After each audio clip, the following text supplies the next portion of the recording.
प्रत्यहं कार्यमित्थं हि सर्वैरपि मदाश्रितैः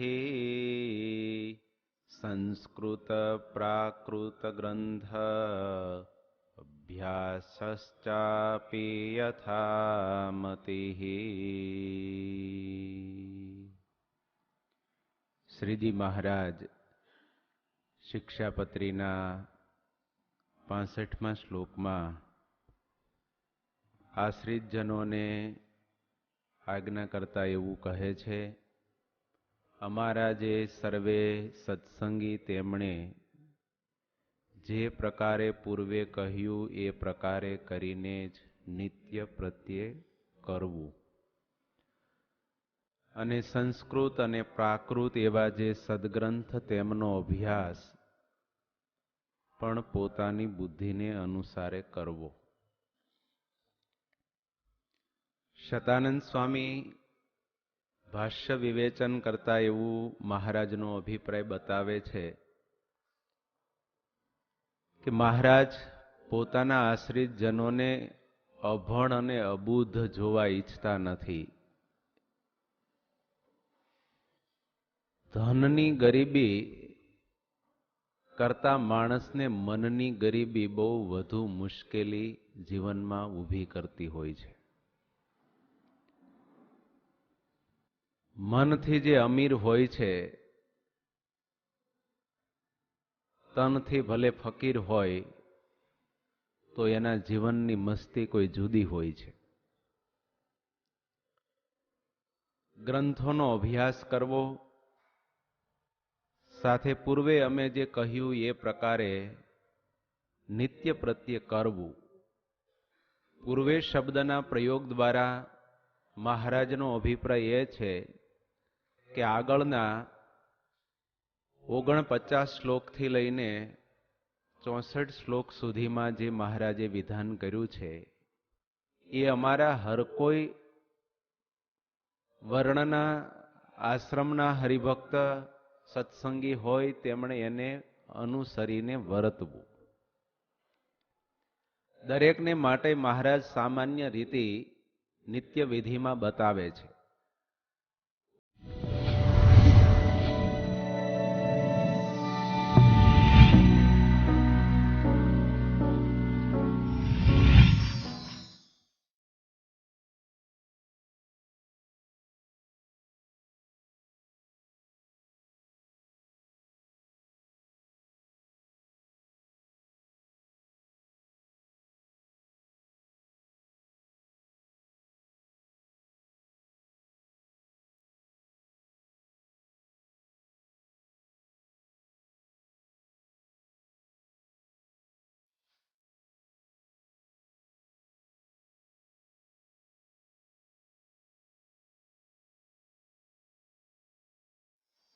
प्रत्यहं कार्यमित्थं हि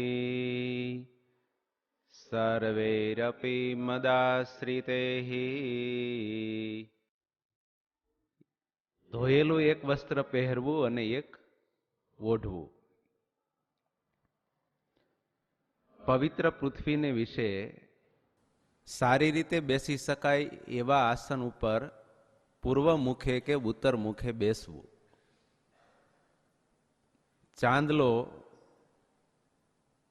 સાથે ઉર્ધ્વપુંડ તિલક કરવું. ચેક કરતા જજો.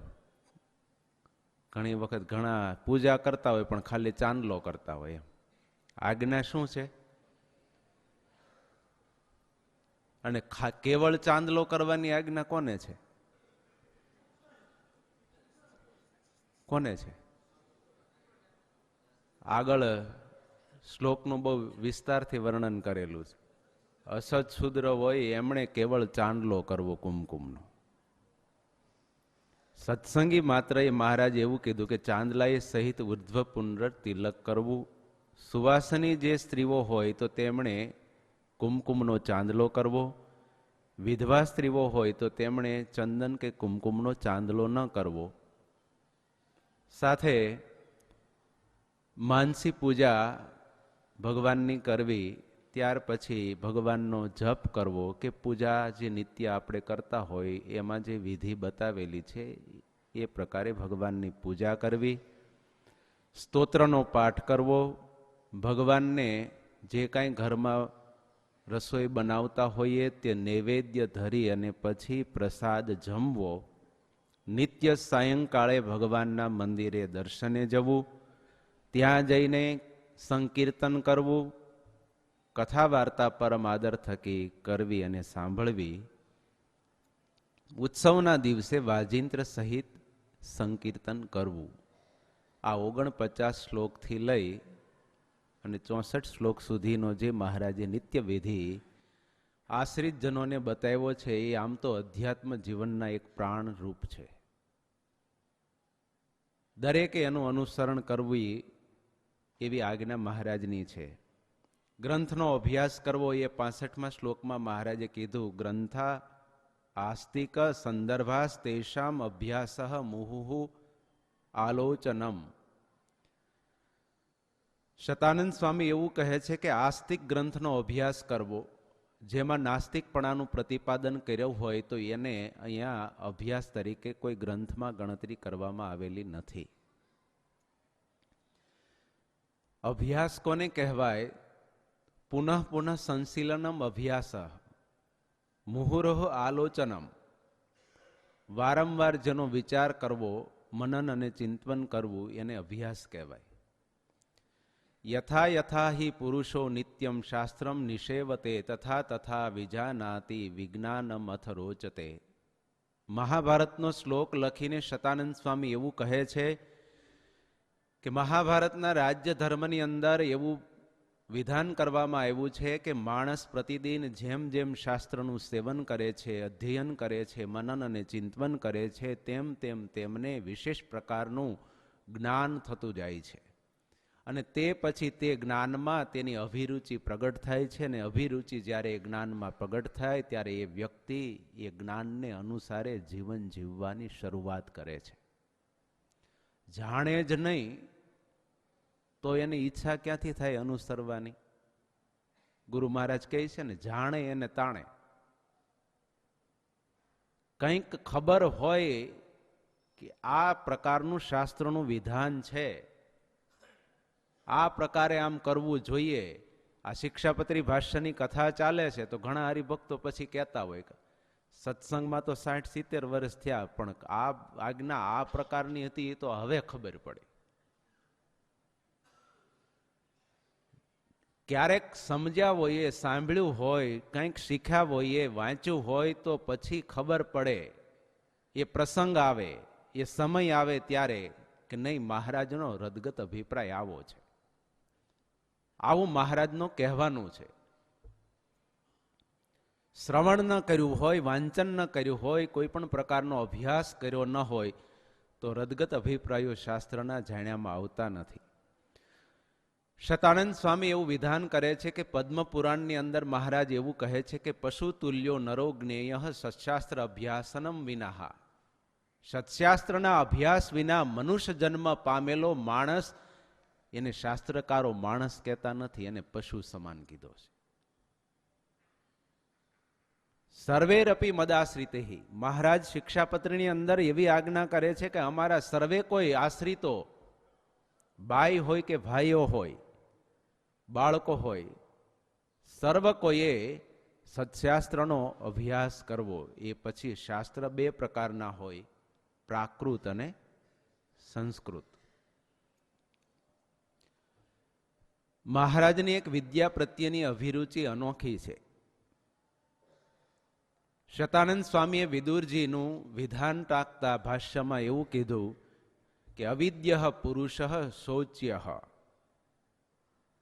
વિદ્યા વિનાનો સત્શાસ્ત્રનો અભ્યાસ જે કોઈ નથી કરતા તો એવા અભ્યાસ નહીં કરનારા મનુષ્યો શોક કરવાને પાત્ર છે. ખેદ કરવો હોય અથવા શોક કરવો હોય એટલે ખરખરો કરવો હોય, એમ તમે કહો ને. લોકમાં ખરખરો કોનો કરતા હોય? ખીમજી ભગત? અરે વૈયા જાય એનો. ખરોખરો કોનું કરે? તો વિદુરજી એમ કહે છે કે જેને શાસ્ત્રનો અભ્યાસ નથી, કે કોઈ પ્રકારનું જ્ઞાન નથી, કે વાંચન નથી, તો એનો ખરખરો કરવા જેવા છે, શોક કરવા જેવા છે. સદવિદ્યા શાસ્ત્ર વિના મળતી નથી, અને જગતના તમામ વ્યવહારો પણ જે કાંઈ છે એ શાસ્ત્રોના આધારે જ પ્રવર્તેલા છે. માત્ર આધ્યાત્મિક મોક્ષમૂલક કે કલ્યાણ પ્રાપ્તિ માટેના સાધનો જ શાસ્ત્રની અંદર બતાવેલા નથી. ભારત વર્ષના ઋષિ મુનિઓની આ શાસ્ત્ર પરંપરા એવી અજોડ અને અદ્વિતીય છે કે એની અંદર ભૌતિક જીવનની સુખાકારી, વ્યક્તિગત જીવનનો વિકાસ અને સાથે શ્રેષ્ઠ પ્રકારના આધ્યાત્મિક મૂલ્યો જે એક વખત મર્યા પછી ફરીને મરવું ન પડે ને એવી કરવાની વાતો પણ શાસ્ત્રમાં બતાવી છે. યતો અભ્યુદય નિશ્રેય સિદ્ધિ સધર્મ. ધર્મ શાસ્ત્રની અંદર એવું બતાવે છે કે સર્વ પ્રકારે વ્યક્તિનો અભ્યુદય થાય, અને એ અભ્યુદય વિકાસ પણ એવો હોય કે અંતે વિનાશ પરિણામી નહીં, પરંતુ ભગવાનના ચરણ સુધી નિશ્રેય સિદ્ધિને અપાવનારો હોય. એવા અજોડ અને અમૂલ્ય સિદ્ધાંતો આપણને શાસ્ત્રકારોએ આપ્યા છે. એટલા માટે મહારાજ પોતાના આશ્રિત જનોને વિશેષ કરીને જ્ઞાન સમૃદ્ધ બનાવવા માટે આજ્ઞા કરે છે. આજથી 250 વર્ષ પહેલા મહારાજ આ બધા વિધાનો કરતા હોય, અવારનવાર હરિભક્તોની સત્સંગીઓની સભામાં પણ વાતો કરતા હોય. એમ કહેવાય ને કે એડવાન્સ પ્લાનિંગ હોય ને એ વિશેષ સક્સેસફુલ કાર્ય થાય. તો અત્યારે આ બુદ્ધિ યુગ ચાલે છે, જ્ઞાનનો યુગ ચાલે છે. સમય સમય ઉપર સમાજ ઉપર દરેક વ્યક્તિઓના પ્રભુત્વ હોય. પહેલાના સમયની અંદર ધનપતિઓનું સમાજ ઉપર પ્રભુત્વ હતું. ત્યાર પછી રાજા મહારાજાઓનું પ્રભુત્વ આવ્યું, રજવાડાઓનું, રાજકી પુરુષોનું. અને હવે જેમ જેમ સમય જાય છે એમ બુદ્ધિશાળી વ્યક્તિઓ કેવા છે, વિચારશીલતા કેની કેટલી છે, એની ઉપર લોકોનું પ્રભુત્વ, લોકો ઉપર એમનું પ્રભુત્વ વિશેષ રહે. ત્યારે મહારાજે પોતાના આશ્રિતોને આવા વિશેષ પ્રભુત્વના સ્વામી બનાવવા માટે મહારાજે આવી આજ્ઞા કરી કે અમારો આશ્રિત હોય એ કાં તો સંસ્કૃત ગ્રંથનો અભ્યાસ કરે, ને જો એવી ક્ષમતા ન હોય, એટલી બુદ્ધિ ન હોય, તો એમણે પ્રાકૃત ગ્રંથનો અભ્યાસ કરવો. મહારાજ અવારનવાર પોતાના આશ્રિત જનોને આજ્ઞા કરતા. એક વખત આધારાનંદ સ્વામીએ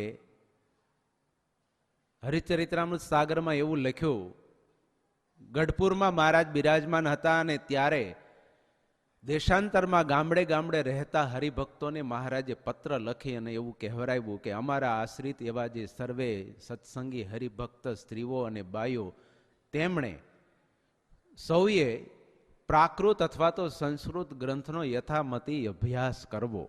કારણ કે અભ્યાસ વિના તો મનરૂપી ભૂત એક ક્ષણ માત્ર સંકલ્પરૂપી સૃષ્ટિને બંધ રાખવા દેતું નથી. અને મન છે એ અભ્યાસ વિના ભૂત જેવું છે, એને ખાઈ જાય છે. ગામડાના હરિભક્તોને સમજાય એવી ભાષામાં મહારાજે પત્ર લખ્યો અને સ્પષ્ટપણે ઉલ્લેખ કર્યો કે સ્ત્રી કે પુરુષ, અમારા હર કોઈ આશ્રિત, એમણે શાસ્ત્રનો અભ્યાસ કરવો. અને આવી મહારાજની એક ઉપદેશ શૈલી, આશ્રિતોને એક શ્રેષ્ઠ પ્રકારનું શિક્ષણ આપવાની મહારાજની એક હૃદયની શુદ્ધ ભાવના હતી. અને એના કાર્ય પરિણામ રૂપે એ વખતના જે કોઈ બુદ્ધિશાળી વિચક્ષણ લોકો હતા એમણે પણ નોંધ કરી. એક મજુમદાર, તેઓએ એક પુસ્તક લખ્યું, ભક્તિ રિનેઇશિયન્સ.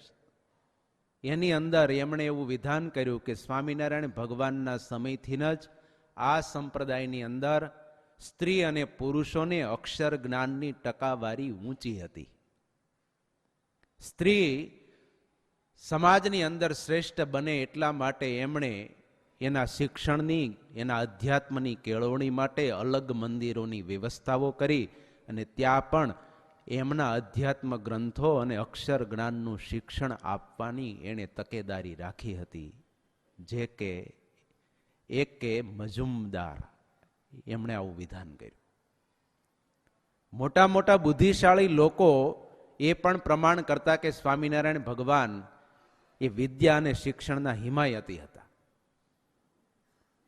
મહારાજ પોતાનો રદગત અભિપ્રાય આ શ્લોકની અંદર પણ એવો બતાવે છે કે જ્ઞાન સમૃદ્ધ હોય, કારણ કે મન છે એ તો ભૂત જેવું છે. જો એને સારા વિચારો ન આપવામાં આવે તો અત્યારના ચિંતકો તો એમ કહે છે કે empty mind is devils workshop. ખાલી મન છે ને એ શેતાનને બનાવવાનું કારખાનું છે. કોઈ પણ માણસને મારવો હોય ને તેને નવરો કરી નાખો.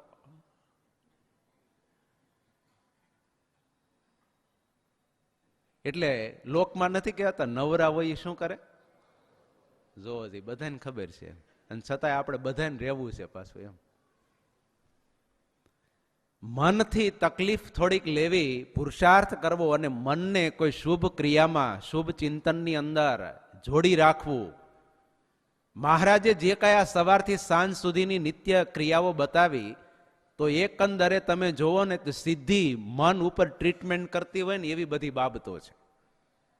સવારમાં ઉઠીને જ મનને કેન્દ્રિત કરવા માટે ભગવાનનું ચિંતન કરવું ઉઠતાની સાથે જ. નિત્ય પૂજાની અંદર પણ જોવો 3 બાબતને મહારાજે મુખ્ય પ્રાધાન્ય કેન્દ્ર સ્થાને બતાવી કે માનસી પૂજા કરવી એક મેડિટેશનનો પ્રકાર, મનને કંટ્રોલમાં રાખવા માટે, આંતરિક આવેગોના શમન માટે. યોગ સિદ્ધિઓ જે યોગશાસ્ત્રની અંદર બતાવેલી છે, પણ એના પ્રાણ રૂપે જીવનમાં અતિ મહત્વની અને ભૌતિક જીવનમાં અતિ ઉપયોગી એવી બાબતો મહારાજે સિદ્ધિ જ ગ્રહણ કરી લીધી. ધ્યાન, જપ, મંત્ર, મનઃ ત્રાયતે ઇતિ મંત્ર, મનનું રક્ષણ કરે અને મંત્ર કહેવાય. એટલે બીજા સ્ટેપે મહારાજે કીધું મંત્રનો જપ કરવો. સદગ્રંથના અભ્યાસ તરીકે, મનન અને ચિંતનના એક માધ્યમ તરીકે મહારાજે નિત્ય પૂજામાં ગ્રંથનું અધ્યયન, શિક્ષાપત્રી આપી. સદવિચારો કાયમને માટે મનમાં ભરેલા રહે, શુભ ચિંતન કર્યા કરે, મહારાજની આજ્ઞાનું અનુસંધાન રહે. જીવન કેવી રીતે મારે જીવવાનું છે એનો નકશો કાયમને માટે તાજો રહે. આ 3 મુખ્ય બાબતોને, જપને, ધ્યાનને અને શાસ્ત્ર પઠનને, એ 3 બાબતો એકંદરે મનને અસર કરે અને મનને કેન્દ્રમાં રાખીને જ મહારાજે આ બધી આજ્ઞાઓ કરી છે. ત્યાર પછી 5 પ્રકારની માનસી પૂજાનું પ્રવર્તન કર્યું. ભગવાનના દર્શન કરવા, ત્યાં જઈને પણ કથા વાર્તાનું શ્રવણ કરવું. આ બધી જ બાબતો એકંદરે મન ખાલી ન રહે અને સર્વ ક્રિયામાં જે કાંઈ આપણી દિવસની તમામ ક્રિયાઓ છે એ ભક્તિરૂપ થઈ જાય. ભગવાનને કેન્દ્ર સ્થાને રાખીને બધી જ ક્રિયાઓ આપણે કરતા રહીએ. એટલા માટે મહારાજે ભગવાનનો સંબંધ ક્રિયામાં અને મનને ભગવાનના સ્વરૂપમાં જોડવા માટે આ બધી આજ્ઞાઓ કરી છે. મહારાજ વિદ્યા અને શિક્ષણના પ્રોત્સાહક અને પ્રેરક હતા, અને મહારાજને એ પ્રત્યે અતિ અનન્ય અભિરુચિ હતી. એટલા માટે મહારાજે આજ્ઞા કરી છે.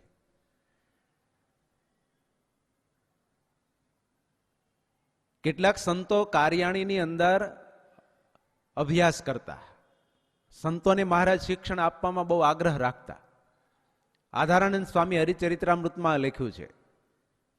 કેટલાક સંતો કાર્યાણીની અંદર અભ્યાસ કરતા, કેટલાક સંતો બોટાદમાં સંસ્કૃતનો અભ્યાસ કરતા અને ભણતા. પરમાનંદ મુનિ સારસ્વત શાસ્ત્રના અધ્યાપક હતા. ભજનાનંદ મુનિ કાવ્ય તથા કોશ વગેરે ભણાવતા. કાવ્ય એટલે રઘુવંશ, કિરાત અર્જુન્યમ, માઘ, આ બધા. અને કોશ એટલે શબ્દકોશ, અમરકોશ. એક શબ્દના બીજા કેટલા શબ્દો તરીકે એને ઓળખાય છે, એ અમરકોશ. એ ભજનાનંદ મુનિ ભણાવતા. ગઢપુરમાં 10 થી 12 સંતો સિદ્ધાંત કૌમુદીનો અભ્યાસ કરતા, અને એને નિત્યાનંદ સ્વામી આ સંસ્કૃત કૌમુદીનો અભ્યાસ કરાવતા, અને સાથે ટીકાના ગ્રંથો પણ નિત્યાનંદ સ્વામી ભણાવતા. પુરાણો તથા રામાનુજના ગ્રંથ એ નિત્યાનંદ સ્વામી સાથે ભણાવતા. યોગ અને સ્મૃતિના ગ્રંથો જે કાંઈ હતા એ ગોપાળાનંદ સ્વામી ભણતા અને સાથે ગઢપુરમાં રહેનારા સંતોને ભણાવતા. મહારાજ આ ભણાવનારા સંતો અને ભણનારા સંતો ઉપર બહુ રાજી થતા. ક્યારેક રાત્રે ઉઠીને મહારાજ પ્રસાદ મગાવી અને એ સંતોને આપતા, ક્યારેક છાતીમાં ચરણારવિંદ આપતા. મહારાજ અવારનવાર પ્રશંસા કરતા. એક વખત સુરતના સંન્યાસી મહારાજની સભામાં આવ્યા અને સભામાં એટલો એ વિદ્વાન પણ નાસ્તિકવાદને માનનાર આધારાનંદ સ્વામીએ લખ્યું કે મહારાજની પેલા સંતોની સાથે એમણે પ્રશ્નોત્તરી કરી ત્યારે શાસ્ત્રોના તમામ એક એક શ્લોકો, એક એક શ્રુતિઓ, મંત્રો બોલી બોલીને જ વાત કરે. કોઈ સંત બોલે એટલે સામે એક મંત્ર કાંઈ એક શ્રુતિ બોલે કે લ્યો આનું હું કયો, હજી એનો જવાબ ન આપે ત્યાં બીજો બોલે. મહારાજ કે છેવટે અમે જયારે એના પ્રશ્નના ઉત્તર કર્યા ને ત્યારે પાર ઉતર્યું, બાકી સંતો કોઈ આપી શક્યા નહીં ઉત્તર, એવો એ વિદ્વાન હતો. પણ એને મહારાજે જયારે પરાસ્ત કરી અને એના પ્રશ્નના સમાધાન શાસ્ત્ર પ્રમાણે આપ્યા ત્યાર પછી મહારાજે સંતોની સભા કરીને સંતોને કીધું કે સંતો જોયું ને, કોઈ વાત એ શ્લોક કે શાસ્ત્રની શ્રુતિ બોલ્યા વિના કરતો તો આવું તમે ક્યારે કરશો? અમે તો આ અમારા સ્વરૂપની દિવ્ય ઓળખાણ કરાવવા માટે, મૂળ સ્વરૂપનું પ્રતિપાદન કરવા માટે અને દિવ્ય સંપ્રદાયના સિદ્ધાંતો આ પૃથ્વી ઉપર અવિચળ સ્થાપન કરવા માટે અવતાર ધારણ કરીને આવ્યા છીએ. ત્યારે કોઈ પણ મતનો વ્યક્તિ હોય એને શાસ્ત્ર પ્રમાણિત રીતે આ સંપ્રદાય એ વૈદિક સંપ્રદાય છે અને અમે સર્વ અવતારના અવતારી છે એવું શાસ્ત્રને પ્રમાણ કરીને પ્રતિપાદન કરી શકો એવો અભ્યાસ કરો. અને મહારાજની એવી અભિરુચિને આજ્ઞા જોઈ અને સંતોએ વિશેષ સંસ્કૃતનો અભ્યાસ કરવાની શરૂઆત કરી. ત્યારે મહારાજની પાસે એવા નિત્યાનંદ સ્વામી જેવા જગતજીત પંડિતો હતા. કાશી કે ડાકોરના કે વડોદરાના વિદ્વાનોની સભા થતી હોય અને એ વખતે કોઈને ખબર એમ પડે કે સ્વામિનારાયણ સંપ્રદાયના નિત્યાનંદ સ્વામી કરીને એ સંત પણ ઉપસ્થિત રહેવાના છે, ત્યારે કેટલા વિદ્વાનો નિત્યાનંદ સ્વામીની હાજરી માત્રથી એ સભામાં આવવાનું ટાળતા. એ લોકો એમ કહેતા કે જો સ્વામિનારાયણ પાસે આ નિત્યાનંદ સ્વામી ન હોય તો સ્વામિનારાયણ સંપ્રદાય એ વૈદિક સંપ્રદાય છે એવું અમે પુરવાર થવા ન દઈએ. એ નિત્યાનંદ સ્વામી જેવા આવા સંતોને મહારાજે તૈયાર કર્યા. શતાનંદ સ્વામી હોય, શુકમુનિ હોય, મુક્તાનંદ સ્વામી 51 વર્ષની ઉંમરે સંસ્કૃતનો અભ્યાસ કરવાની શરૂઆત કરે. જેતલપુરની અંદર અદ્ભુતાનંદ સ્વામી, મહાનુભાવાનંદ સ્વામી વગેરે સંતો હતા તો એમને મહારાજે આજ્ઞા કરી કે તમે આ અભ્યાસ કરવાની શરૂઆત કરો. આ બધાએ બ્રહ્મ અને પરબ્રહ્મનું પ્રતિપાદન કરવા માટે અને એ બધાને સમજાવવા માટે અમે આવ્યા છીએ, તો બધાને ભણવું જોશે ને. ત્યારે એ સંતોએ વિચાર કર્યો કે મહારાજ આ બધું કહે છે સારસ્વત વ્યાકરણને, સિદ્ધાંત કૌમુદી, લઘુ સિદ્ધાંતને તમે ભણો, હવે આ ઉંમરે ક્યાં ઈકો એણસી કરવા બેહવું એમ. એમની થોડી ઈચ્છા નહીં, પણ મહારાજની અતિ મરજી જોઈ અને એ સંતો મોટી ઉંમરે અભ્યાસ કરવાની શરૂઆત કરી અને પોતે ભણી અને પછી જેતલપુરમાં રહેનારા સંતોને પણ એમણે અભ્યાસ કરાવવાની શરૂઆત કરી. ગઢપુરમાં મહારાજ એક વખત બિરાજમાન હતા અને એ વખતે રાત્રિના સમયે મહારાજ સાધુ આશ્રમની અંદર ગયા, સંતોની ધર્મશાળામાં, અને અભ્યાસ કરનારા સંતોને ખાસ મહારાજ જોવા માટે ગયા. બહુ તકેદારી રાખતા, ભણનારાને પૂછતા, સંભાળ રાખતા. ભણતા હોય ને ત્યારે સેવાનો મહિમા બહુ જાગે એમ, અને ભણવાનું પૂરું થાય ને ત્યારે પાછું ક્યાંક બીજું જાગે એમ, એટલે કરવાનું હોય ઘણી વખત રહી જતું હોય. એટલે ભણનારા સંતોને જોવા માટે મહારાજ ધર્મશાળામાં ગયા અને એ વખતે આધારાનંદ સ્વામી એવું લખ્યું કે 4 સંતો જાગતા હતા, બાકી મોટેરા અને નાના બધાય સૂઈ ગયા હતા વહેલા.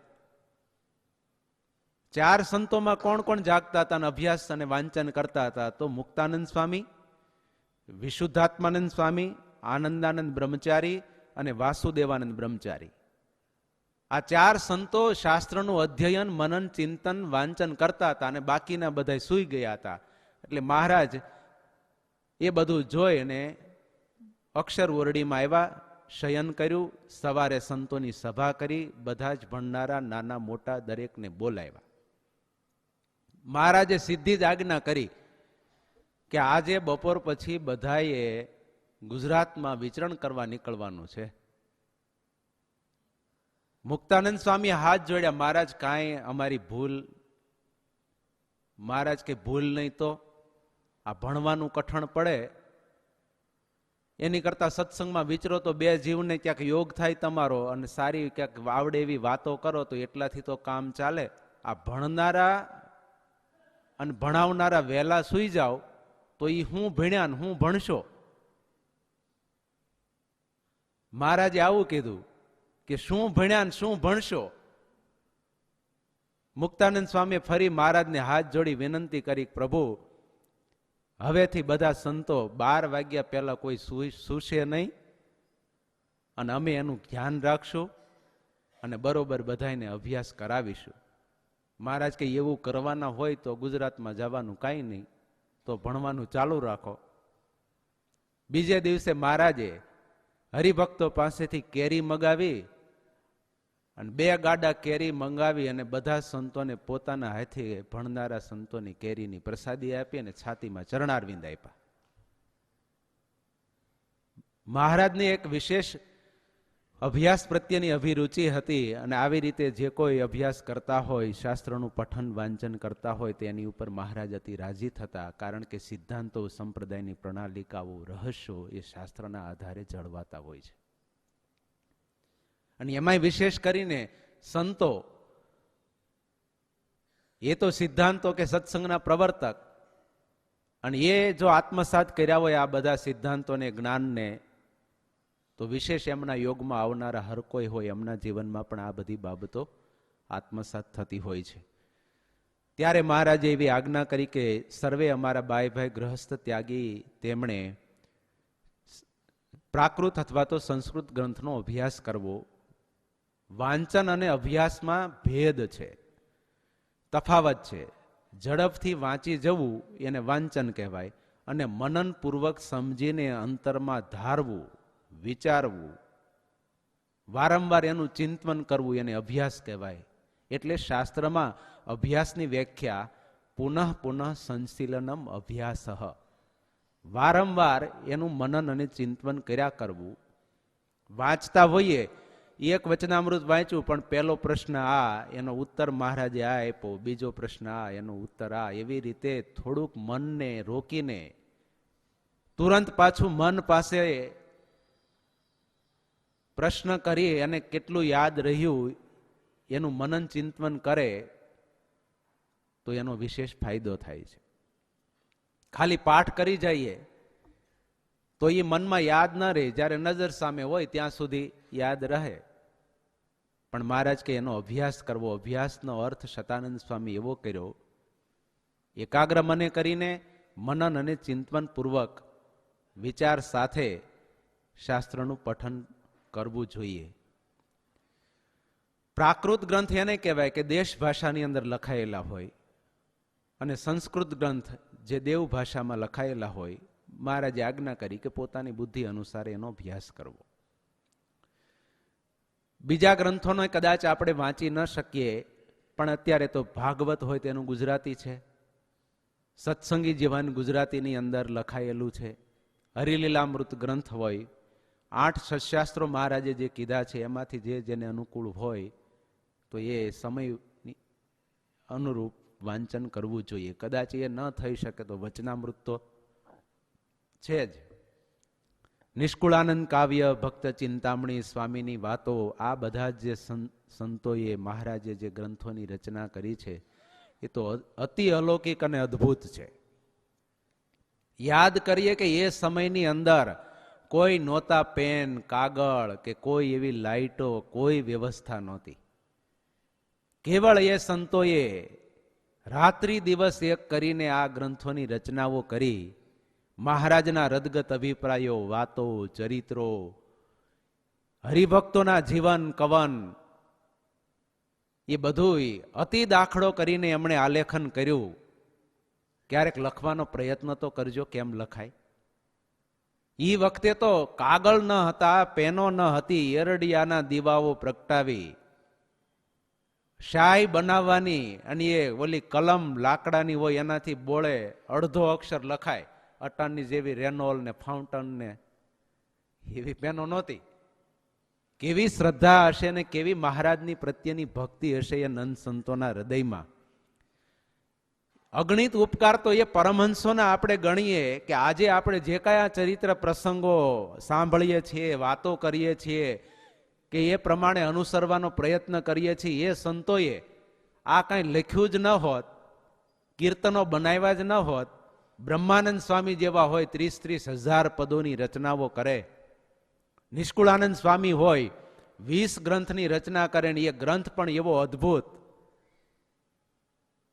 યુનિવર્સિટીની અંદર અભ્યાસમાં એ ગ્રંથ અભણ સંત એક સ્વામિનારાયણના બનાવે અને અભ્યાસમાં એ ચાલે.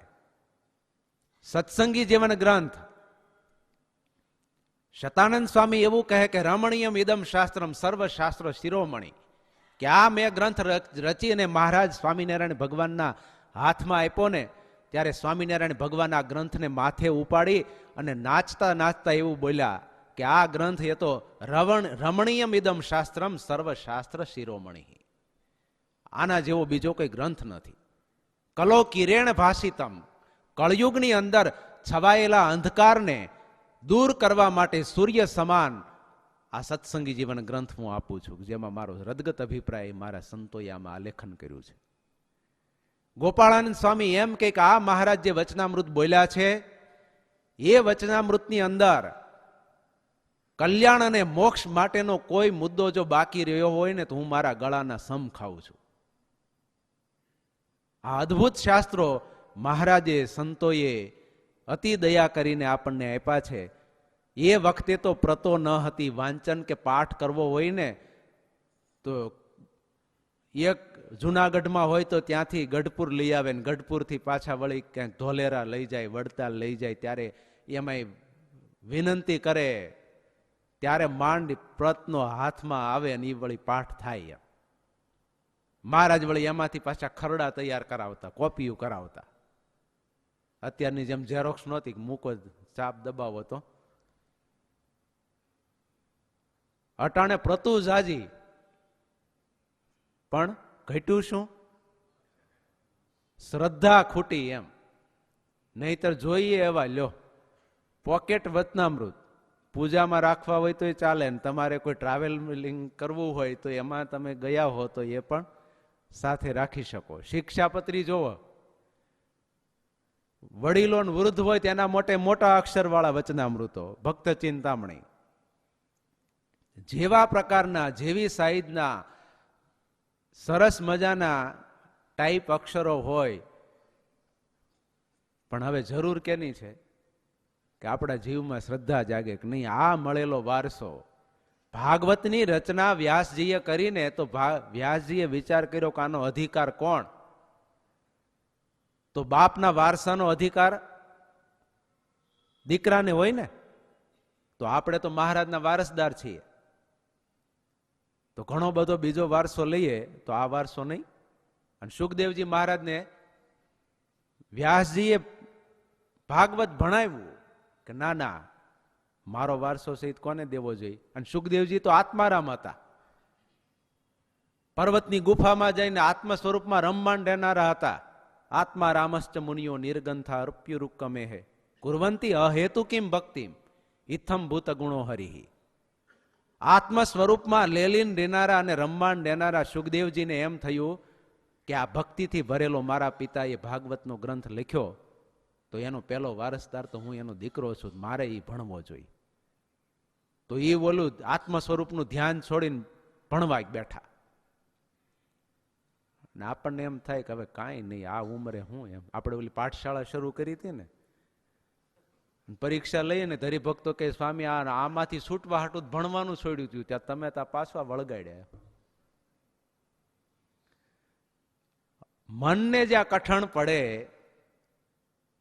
ત્યાંથી હંમેશા લોકો ભાગતા હોય છે.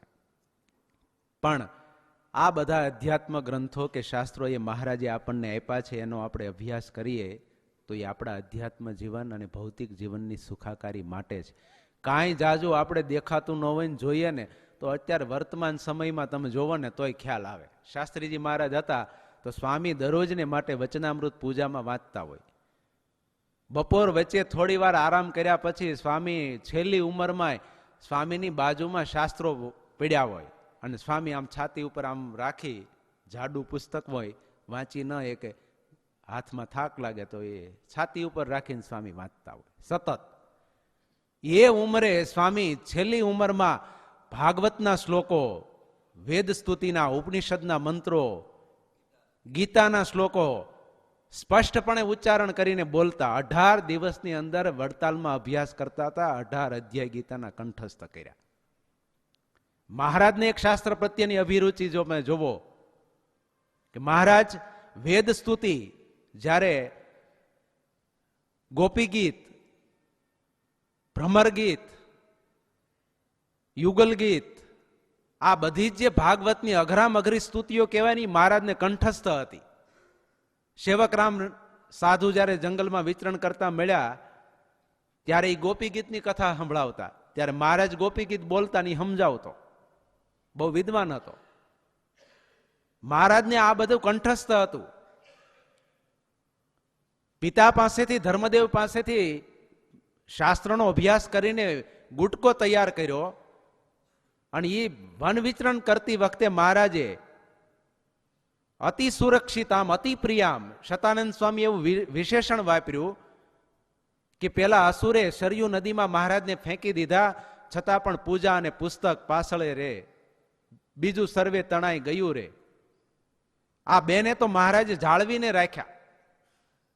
કેટલી પૂર્વ તૈયારી હશે કે ગુટકો તૈયાર કરી સર્વશાસ્ત્રના સિદ્ધાંતોને પોતે એ વખતે લખી લીધા અને સાથે નીકળ્યા ત્યારે સાથે લીધું. પાણીમાં અસુરે ફેંકી દીધા તો એ પલ્લી નહીં ગયું હોય. એટલે શતાનંદ સ્વામીએ વિશેષણ લખ્યું અતિ સુરક્ષિતા. જે અતિ પ્રિય હોય ને એની તકેદારી હર કોઈ રાખે. વરસાદ અને ચોમાસાનો સમય હોય, તમે અહીંયા આવતા હો અથવા તો કોઈ કામ ધંધા અંગે બહાર જતા હો તો ક્યારેય કોઈને એવું થયું 10,000 રૂપિયાની નોટોનું બંડલ પલ્લી ગયા અને હાવ વેસ્ટ ગઈ. બીડીના બંધાણી હોય ને ખેતીમાં કામ કરતા હોય ને તો એ વિમલ પાવડરની કોથળી પ્લાસ્ટિકની લેતા જાય ને ઉપર રબર ચડાવે. બાકસ અને બીડી ભીંજાઈ જવા જોઈએ. કેમ? અતિ સુરક્ષિતામ અતિ પ્રિયામ. બોલો છે કે નહીં? મહારાજને શતાનંદ સ્વામી એવું કહે કે આ ગુટકો હતો, શાસ્ત્ર એ અતિ પ્રિય હતો. તો મહારાજે મીણિયાનું કાપડ તૈયાર કરી અને એની અંદર આ ગુટકો મૂકી અને એમાં પેક કરીને મહારાજ વન વિચરણ કરવા માટે નીકળ્યા ત્યારે લઈ ગયા હતા. પાણી અડે નહીં, વોટરપ્રૂફ. પ્રિય છે ને મહારાજને. શાસ્ત્રીજી મહારાજ સતત અભ્યાસ કરતા. મહારાજની રુચિ જોવો, મોટા સંતોની રુચિ. આ બધું જ એ બતાવે કે શાસ્ત્રનું અધ્યયન અને પરિશીલન એ જીવનમાં અતિ મહત્વનું છે અને એ પ્રકારે જ વ્યક્તિનું જીવન અને ક્રિયાઓ થતી હોય છે. અટાણે તમે જોવો ને કોઠારી સ્વામીએ આ 92-93 વર્ષની ઉંમર છે. ચાતુર્માસ શરૂ થાય તો સ્વામી વચનામૃતનો પાઠ કરવાનો નિયમ લે, ભક્ત ચિંતામણીનો પાઠ કરે. આ વર્ષે સ્વામીએ 2 વચનામૃતના પાઠ કર્યા. લીધું તું એક નિયમ. ભક્ત ચિંતામણી 5 થી 6 દિવસની અંદર આખી ભક્ત ચિંતામણીનો પાઠ કર્યો. કઈક સ્વામી થાકી જવાય, પણ સ્વામી કે આ ચાલુ કર્યા પછી મૂકવાનું મન થતું નથી. શિક્ષાપત્રીનો આ ઉંમરે હજી દરરોજ 1 વાગ્યે આરામ કરી લે, પૂરું થઈ જાય પછી કોઈ ન હોય ત્યારે સ્વામી બેસી અને શિક્ષાપત્રીનો પાઠ, આજે પણ આખી શિક્ષાપત્રીનો પાઠ કરે. ચાતુર્માસ હોય ત્યારે પુરુષોત્તમ પ્રકાશ સતત સ્વામી વાંચતા હોય. એક વખત સ્વામી મને કીધું કે આ શાસ્ત્રીજી મહારાજે કર્યું ને એ બરોબર. આ નિષ્કુળાનંદ સ્વામીએ જે કીધું ને આ પુરુષોત્તમ પ્રકાશમાં, એ મહારાજનો અભિપ્રાય. નિષ્કુળાનંદ સ્વામીએ મહારાજ જે બોલ્યા ને અભિપ્રાય લખ્યો છે કે બાળકો દ્વારા સત્સંગ થાય. આ શાસ્ત્રીજી મહારાજે કર્યું ને એ નિષ્કુળાનંદ સ્વામીએ મહારાજ જે બોલ્યા ને એ પુરુષોત્તમ પ્રકાશમાં લખ્યું છે. લ્યો, સ્વામીને એ પકડાઈ ગયું. એમ આપણે પાઠ કરતા હોય તો હજી નજરમાં આવે નહીં. અત્યારે હરિચરિત્રામૃત સાગરનો પાઠ કરે, સ્વામી પાસે યાદ કરે કે આજે તો મહારાજે એવી સંતોની પંક્તિ કરીને પ્રેમથી પીરશું, શું એ આધારાનંદ સ્વામીએ લખ્યું છે. ચાલુ કર્યા પછી સ્વામી કે મૂકવાનું મન થતું નથી. આ ઉંમરે નહીતર તમે વિચાર કરો જોઈએ, હાથ આમ ધ્રુજતો હોય એટલી અશક્તિ ને નબળાય છતાંય અતિ ગ્રંથમાં પ્રીતિ. હરિપ્રસાદ સ્વામીને યાદ કરીએ. સ્વામી છેલ્લે અહીં બીમાર હતા તોય સ્વામી સતત વાંચન કરતા હોય. થાકે આપણે સાવલિયા સાહેબ હતા તો એ હરિચરિત્રામૃતની કથા, આખી ગ્રંથની કથા હરિલીલા કલ્પતરુ સ્વામીને સંભળાવ્યું અને સ્વામી સતત એ શ્રવણ કરે. આ એક એક સંતોના જીવન, ગ્રહસ્થ ગામડાના હરિભક્તો હોય તો એ પણ ઘણી વખત એની સ્થિતિ એવી થઈ હોય તો એ આ શાસ્ત્રોના વાંચન ચિંતનમાં એટલા બધા ડૂબેલા રહેતા હોય કે આ કરવાથી એની એક જનક રાજાના જેવી મુક્ત સ્થિતિ થઈ ગઈ હોય.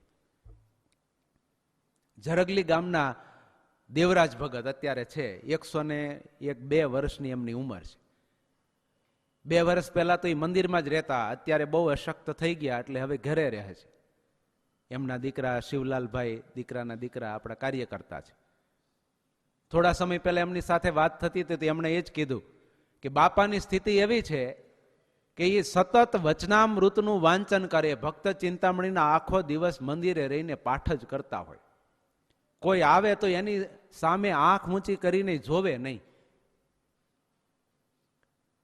ઘરનો જ્યારે વ્યવહાર કે મારા પપ્પાને સોંપ્યો ત્યારે થોડા સમય પછી એક ખેતરમાં ખેત તલાવડી ગાળી અને પાણી ભરાયું એટલે બાપાને બધાએ વાત કરી કે બાપા ખેત તલાવડી બહુ સરસ થઈ છે તો આપ હાલો જોવા માટે. ત્યારે બાપાએ એવું કીધું કે હૃદયમાં અને મનમાં 2 વસ્તુ રે નહીં, એક રે. કા માયા રે અને કા ભગવાન રે. મારે હવે ભગવાન રહ્યા છે ને એટલે હવે એ કઈ નાખવું નથી, તમારે જે કરવું એ કરતા રહ્યો. અત્યારે 102 વર્ષની ઉંમર છે પણ પાઠ કરતા હોય ઘરે બેસીને. છોકરા આંગળી પકડીને હલાવે ને બાપાને હાથ પકડીને એમ કે બાપા જમવાનું ટાઈમ થઈ ગયો હાલો, ત્યારે એ આંખ ઊંચી કરીને સામે જોવે. નહીતર આમ ગ્રંથમાં કોણ આવ્યું કોણ ગયું કાંઈ પૂછવાનું નહીં, કાંઈ કોઈની સાથે વાત નહીં. સતત મહારાજનું ચિંતન, વાંચન, પોતાનું કાર્ય. ભૂદર ભગત વેજલપરના હતા, ધામમાં ગયા. હૈદરાબાદમાં અમે અભ્યાસ કરતા હતા ત્યારે શ્રી ભાષ્ય વાંચે, ઉપનિષદ ભાષ્ય, ગીતા ભાષ્ય એનો અભ્યાસ કરે. કીધું બાપા તમને આમાં શું ખબર પડે? એ કે ખબર ન પડે તો શ્રેય અને પ્રેય શું આવે એ હું પછી પૂછી જાઉં ને તમને, કે પણ વાંચવું હોય ખબર પડે ને, મજા આવે છે. કે હવે તમે લઈને બેહો ને 1 પાનું 2 પાના વાંચો ને તો તમારે વગર ટેબ્લેટે ઊંઘ આવી જાય. અને ઘણા ઉપયોગે આનો કરતા હોય એમ સુવા માટે. ઊંઘ ન આવતી હોય એટલે કે પુસ્તક લઈને બેસી એટલે આવી જાય. અને એ વખતે એ ઉંમરની અંદર એમણે તો 108 પાઠ વચનામૃતના કરેલા. કોઈ એવો શાસ્ત્ર નહીં હોય સંપ્રદાયનું કે જેમનો એમણે અભ્યાસ ન કર્યો હોય. જિંદગી પર્યંત મહારાજની સેવા ભક્તિ એમાં એને વિતાવી, પણ સાથોસાથ શાસ્ત્રનું અધ્યયન વાંચન એટલું. આ બધા એક એક ભક્તો સંતો એમણે મહારાજની આજ્ઞા પ્રમાણે આ બધું શાસ્ત્રનું અધ્યયન વાંચન કર્યું તો એની સ્થિતિ પણ આપણને દેખાય. એટલે મહારાજનો રદગત અભિપ્રાય તો એવો છે કે અમારા આશ્રિત જનોએ સંસ્કૃત અથવા તો પ્રાકૃત ગ્રંથનો અભ્યાસ પોતાની શક્તિ મુજબ કરવો અને આવી રીતે જે શાસ્ત્રનું અધ્યયન વાંચન કરે છે તો એની ઉપર મહારાજ પણ અતિ રાજી થાય છે. ઘણા ભક્તો વચનામૃત કંઠસ્થ કરતા હોય, કાવ્યનો પાઠ કરતા હોય, ઘણા હરિભક્તો પદ વગેરે કીર્તનો કંઠસ્થ કરતા હોય. બાબરિયાવાડના વિસ્તારની અંદર ગુણાતીતાનંદ સ્વામી, વ્રજ્યાનંદ સ્વામી વગેરે સંતો વિચરણ કરતા તો એ વખતના આહિર હરિભક્તો, અક્ષર જ્ઞાન હતું જ નહીં, ઇતિહાસની અંદર એવું લખાયેલું છે કે એ સંતોએ વિચરણ કરી કરીને એ અભણ આહિર ભક્તોને લખતા કે વાંચતા ન આવડતું હોય પણ સંતો એક પંક્તિ બોલે અને એ ઝીલે, 2-3 એવી પંક્તિઓ એને બોલતા શીખવાડે, ભેંસો ચારતા ચારતા એ 100 પદ 200 કીર્તનના પદ એ કંઠસ્થ કરી લેતા. કાળુ ભગત છે આપણે તો એમને ક્યાં ભણ્યા હતા, પણ છતાંય અત્યારે જોવો કેટલા કીર્તનો કંઠસ્થ આવડતા હોય. આ એક આપણો સંપ્રદાયનો અમૂલ્ય વારસો છે અને એ વારસાને જે જીવનમાં જાળવે છે તો એના ઉપર મહારાજ ખૂબ રાજી થાય છે. એટલા માટે મહારાજે અહીંયા આજ્ઞા એવી કરી કે શાસ્ત્રનો અભ્યાસ કરે તો સત્સંગી હોય એને જરૂર આ મહારાજના રદગત અભિપ્રાયો જીવનમાં આત્મસાત થાય છે. પીઠવડી ગામના રામજી પટેલ સત્સંગી હતા, એટલે એમના છોકરાની સાથે રામજી મંદિરે ચોરે ગયેલા અને ત્યાં એક કોઈ સરકારી અધિકારી આવેલા.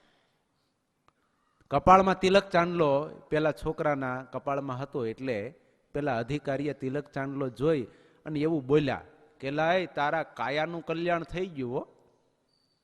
અધિકારીએ શું કીધું? તે એલા કાયાનું કલ્યાણ કરી લીધું, તારું કાયાનું કલ્યાણ થઈ ગયું. ત્યારે ઓલો છોકરો બોલ્યો કે સાહેબ કાયાનું કલ્યાણ તો રોટલા ખાઈને તો થાય. જવાબ શું દીધો? કાયાનું કલ્યાણ તો રોટલા ખાઈ તો થાય, બાકી જીવનું કલ્યાણ તો આ તિલક ચાંદલાથી થાય.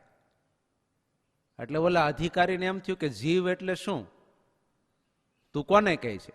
એટલે કે જીવ એટલે આપણા આ શરીરની અંદર રહ્યો છે ને એ જીવ છે, ને એ જીવ ને દેહ બે જુદા છે. જીવના સ્વભાવ એવા છે કે અજર છે, અમર છે, અછેદ્ય છે, અભેદ્ય છે. એવો જે ચૈતન્યને જીવ કહેવાય.